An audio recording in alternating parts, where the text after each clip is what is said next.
అందరికీ నమస్కారం. Welcome to my channel insight India with Bhogi. ఈ రాష్ట్రంలో సామాన్యులకు విలువ ఉందా? పన్నులు కట్టేటప్పుడు మనం కావాలి, ఓటు వేసేటప్పుడు మనం కావాలి. మీరు చేసే రాజకీయ ప్రయోగాలకు కూడా బలి కావాల్సింది మేమేనా? అమరావతి R5 జోన్ ఇదొక భూమి సమస్య కాదు, ఇదొక వ్యవస్థల విఫలగాథ.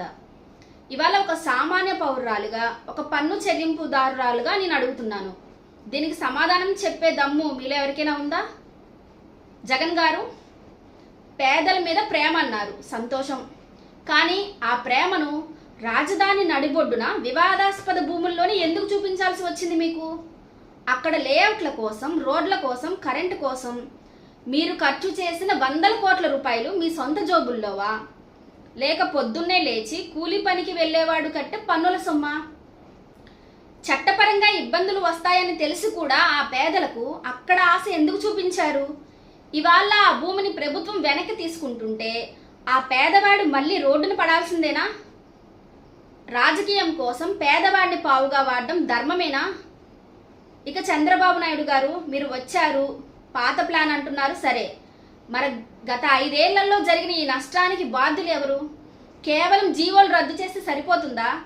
ప్రజాధనాన్ని బూడిదలో పోసిన ఆ పాలకులపై, ఆ అధికారులపై చర్యలు తీసుకునే దమ్ము మీ ప్రభుత్వానికి ఉందా? అక్కడ పట్టాలు పొందిన వేల మంది పేదలు ఇవాళ భయంగా బతుకుతున్నారు. వారికి ప్రత్యామ్నాయం అని ఒక మాట చెప్తే సరిపోతుందా?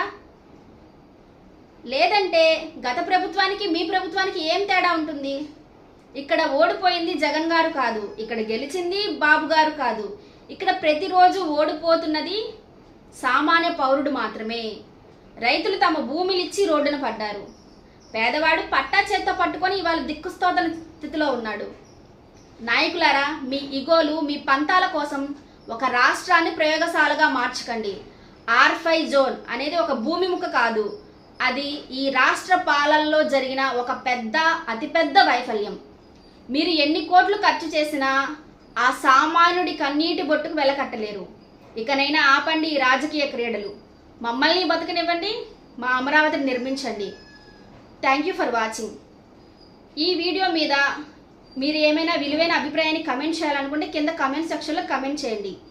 ఇప్పటివరకు ఈ వీడియో చూసినందుకు థ్యాంక్ యూ ఫర్ వాచింగ్.